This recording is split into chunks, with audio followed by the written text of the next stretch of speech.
राम जे चलले बियाहन बहु विधि बाजन हो।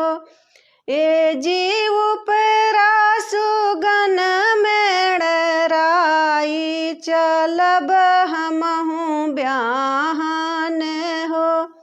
ए जीव परा सुगन मेड़राई चलब हमहु ब्याहन हो। राम संवर आपन महुरु लखन आपन पेटुकाऊ हो।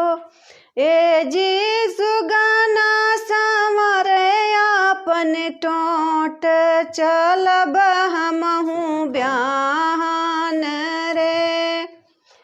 राम संवर आपन हथिया लखन आपन घोड़बहु रे।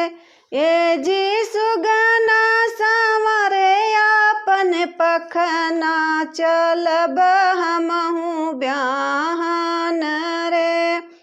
धावो ननउआ से बारी आवरो 10 पंडित हो। ए जिरखियान खबरी जनाव कहवा दल उतरई रे। ऊँचही पुरया रे पाटन आले बासे छाजन हो। ए जी ऊँची छायल चौपार हूँ मही दल उतरई हो।